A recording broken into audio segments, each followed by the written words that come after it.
Cambodia में जितना बड़ा ये विश्व का मंदिर था, वहां पे राष्ट्र ध्वज पे कंबोडिया का मंदिर का चित्र भी स्थापित किया गया है। अब ये मुझे जानना है कि ये विश्व का सबसे बड़ा मंदिर क्या भारत के राष्ट्र ध्वज पर भी स्थापित होगा या नहीं होगा। कितने की लागत से ये मंदिर बन रहे हैं?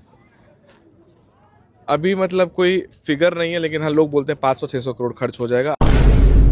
नमस्कार, INS24 में तमाम दर्शकों का स्वागत है। मैं हूं देवेंद्र सिंह। इस वक्त पूर्वी चंपारण में जो यहाँ विराट रामायण मंदिर का जो निर्माण होने जा रहा है, जहाँ पे शिवलिंग आकर के स्थापित होने की जब बातें चल रही थी, बहुत दिनों से चल रहा था, जिस समय से आचार्य कुणाल किशोर जी के द्वारा यह स्थापित किया गया और इस मंदिर के प्रांगण में जिस समय गर्भगृह की स्थापना हो रही थी, उस समय से लगातार मेरा चैनल लगातार दिखाने का काम कर रही थी, लेकिन वो नहीं रहे। ये अफसोस की बात है। अगर वो रहते तो निश्चित तौर पे ये आज पूरा देश और दुनिया देखता, लेकिन उनकी जो अरमानें थी उनकी पूरा करने के लिए उनका सुपुत्र निश्चित उनके कदमों पर चल पड़े हैं और ये निश्चित तौर पे ये विश्व के ये पटल पर रखने के लिए काम इन्होंने किया। जैसे कंबोडिया में विश्व के सबसे बड़ा मंदिर कंबोडिया, जब इस मंदिर की स्थापना हो रही थी उस समय कंबोडिया ने विरोध किया था कि ये मंदिर नहीं, इसलिए कि वो विश्व का दूसरा हो जाएगा और पहला ये भारत में ये मंदिर निर्माण हो जाएगा।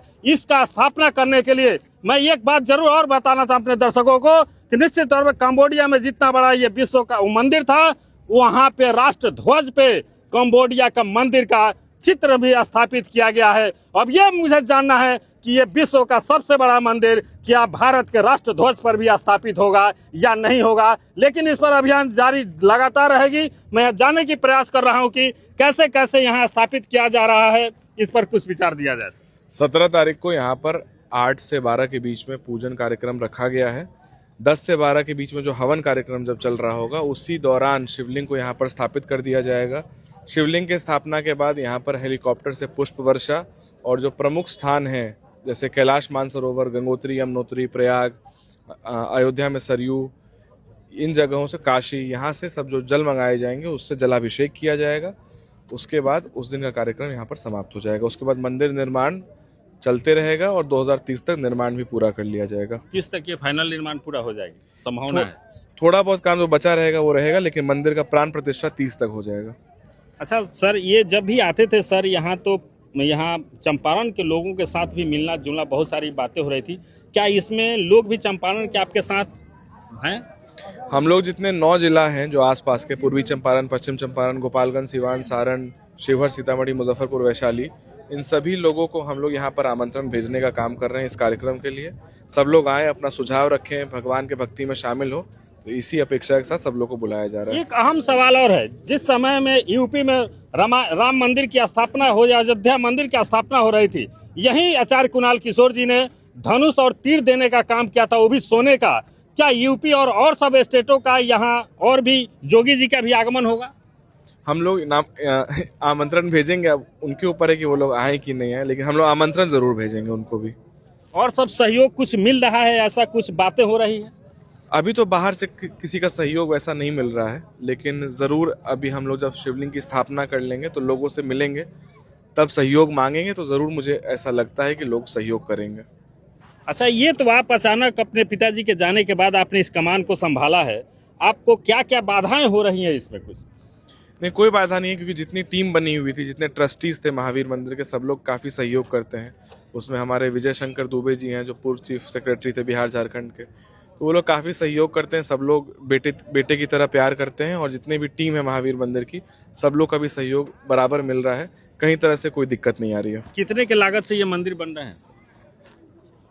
अभी मतलब कोई फिगर नहीं है, लेकिन हाँ लोग बोलते हैं 500-600 करोड़ खर्च हो जाएगा। अभी तक मिला जुला के 50-60 करोड़ के बीच खर्च हुआ है।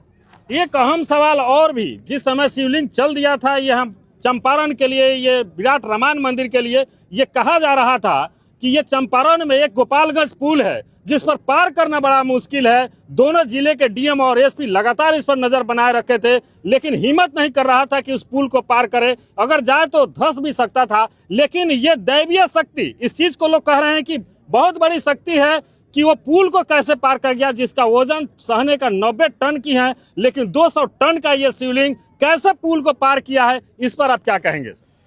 मुझे भी लगता है कोई दैवीय शक्ति द्वारा ही इसे पार कराया गया, क्योंकि मैं भी जब गया था गोपालगंज तो डीएम एसपी साहब बहुत चिंतित थे और वो लोग भी बोल रहे थे कि दूसरे रूट से अगर ले जाया जाए, लेकिन अब उन लोगों ने फिर पता नहीं कैसे उनके मन में विचार है कि एक बार ट्राई किया जाए, तो उसी ट्राई में ये पार हो गया। तो कुछ दैवीय शक्ति ज़रूर रही होगी। देखिए, ये भी सुनने में आया कि ट्रक ड्राइवर ने एक बात को बोला कि सर मुझे मात्र 15 मिनट का वक्त दिया जाए, प्लस कि ब्रेक मुझे नहीं लगना चाहिए, मैं लेकर के उस पार से। क्या ये हो सकता है कि भगवान शंकर उस ड्राइवर के सर पे सवार हुए और इस पुल को पार कर गया? लेकिन एक और चीज देखना है कि इतने आंधी तूफान और बारिश में बहुत सारा पुल ढह गए थे पानी से, लेकिन ये शिवलिंग जिस रास्ते से चला है, एक छोटी मोटी पुलिया भी कहीं डैमेज नहीं, एक रोड़े भी टूटे नहीं है। ये बहुत बड़ी चमत्कार है सर, इस पर क्या कहेंगे? कोई बाधा नहीं आई, और शिवलिंग के आने का समय लगभग हम लोग के नॉलेज में 15 जनवरी था। उसके काफ़ी पहले शिवलिंग आ गया और हम लोग भी काफ़ी आश्चर्यचकित हुए कि इतने जल्दी कैसे शिवलिंग यहाँ पर पहुँच गया। लेकिन ज़रूर कुछ दैवीय शक्ति रही होगी कि बिना कोई बाधा के, बिना कोई परेशानी के शिवलिंग यहाँ पर सकुशल यहाँ पर आ गया, आगमन हो गया।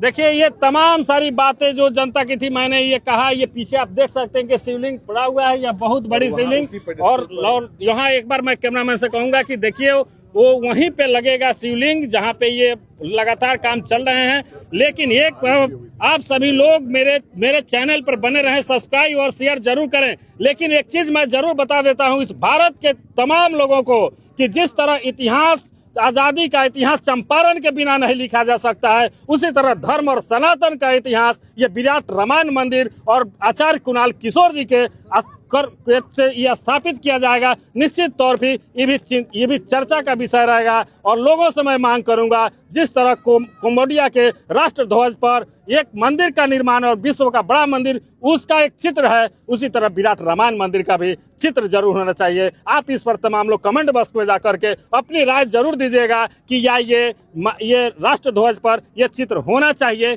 या नहीं होना चाहिए। जय हिंद।